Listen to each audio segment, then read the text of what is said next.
Hey guys, welcome back to my channel Raki Shodis. Hope you guys are doing well and are safe at home. So today's video is about pre-summer hair care.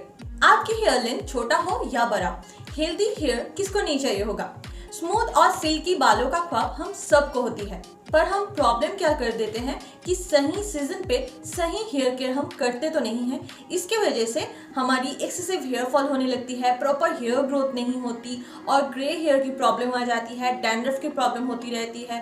तो इन सब से बचने के लिए हमको क्या करनी है, प्रॉपर सीजन पे प्रॉपर हेयर केयर करनी है। तो मैं आज आपके साथ शेयर करने वाली हूँ कुछ pre summer hair care tips, जिससे गर्ल्स या बॉयज दोनों को ही काम आने वाली है, क्योंकि कुछ दिनों पहले ही विंटर जस्ट जा चुकी है और समर आ भी चुकी है। अभी तो प्रॉपरली समर नहीं आई है, जिसकी वजह से गर्मी तो लग रही है पर बहुत ड्राई भी लग रहा है।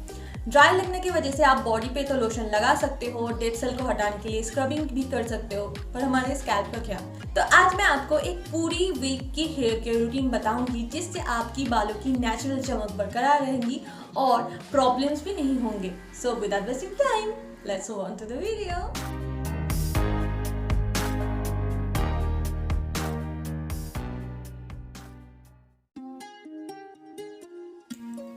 हर एक वीक पे मिनिमम 3 डेज तो आपको हेयर ऑयलिंग करनी ही है। आप रात पे भी ऑयलिंग कर सकते हो, पर पिलो को एक्स्ट्रा कवर कर लेना, वरना गंदा हो जाएगा। और अगर आपको रात पे ऑयलिंग नहीं करनी है तो शैम्पू करने के मिनिमम 1 घंटा पहले आपको ऑयलिंग कर लेनी है।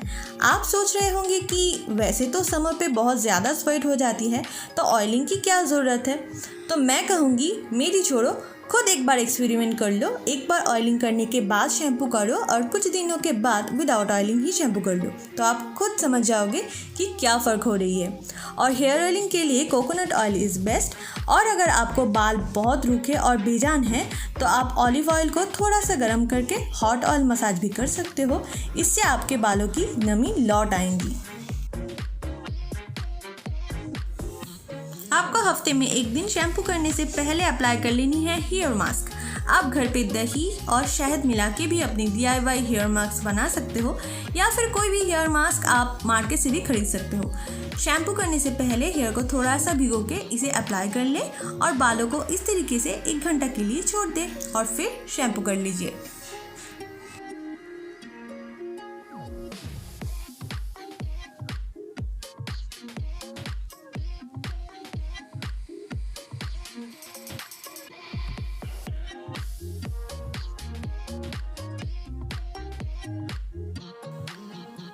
इस टाइम आप कोई भी mild and cruelty free shampoo he use किया करो।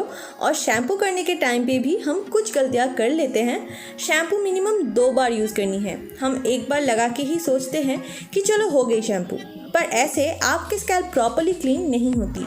आपको 2 बार शैम्पू लगानी है। पहली बार शैम्पू करने से स्कैल्प पे जमे हुए डर्ट्स नरम हो जाती है और मसाज करने से कहीं हद तक रिमूव भी हो जाती है, और दूसरी बार पूरे हेयर की डर्ट्स रिमूव हो जाती है।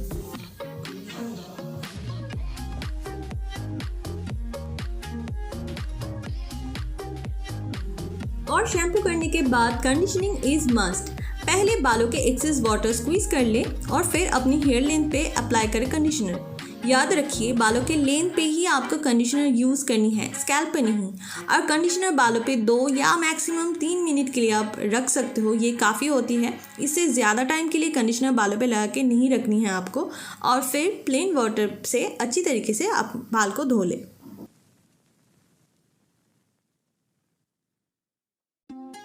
नहाने के थोड़ी देर बाद, यानी कि बालों को टॉवल ड्राई कर लेने के बाद, आपको अप्लाई करनी है एक हेयर सीरम। आप सन प्रोटेक्टेड हेयर सीरम भी यूज़ कर सकते हो। इससे हेयर पे सन डैमेज भी नहीं होगी।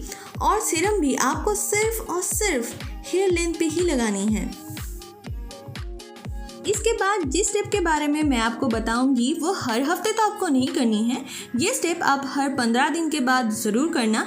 आई think this is one of the great solution of all hair problems. बालों पे हिना यूज़ करने के बाद आप शायद अपनी मम्मी या फिर दादी के पास भी सुनी होंगी, अभी तो आपको इतनी सारी DIY करने की ज़रूरत नहीं पड़ती। मार्केट पे ऐसे हिना पाउडर पैकेजिंग पे ही आ जाती है। आपको बस आपकी मनचाही ब्रांड की हिना पाउडर चूज़ करनी है और इसको पहले गर्म पानी के साथ मिक्स करके थिक पेस्ट बना लेनी है और इसे 30 मिनट के लिए ऐसे ही छोड़ देनी है। इसके बाद कोई भी पुराने ब्रश की हेल्प से पूरे बालों पे और स्कैल्प पे भी इसे लगा के 30 मिनट्स टू 1 आवर के लिए छोड़ देनी है और इसके बाद प्रॉपरली शैम्पू कर लेनी है, जैसे मैंने पहले ही बताई है। इस पे हुए स्मॉल पार्टिकल्स स्कैल्प पे जमे हुए डेड सेल को निकाल देती है, डैंड्रफ प्रॉब्लम कहीं हद तक घट जाती है और बालों की जो नेचुरल शाइन होती है ना, वो बरकरार रहती है। आप एक बार इसे यूज़ करके देखो, it can blow your mind. And that is it for today's video. If you guys are like this, then don't forget to give a big thumbs up to this video, comment below and share with your friend, and as I'll see you in my next video. Till then, keep smiling, less worrying. Bye guys.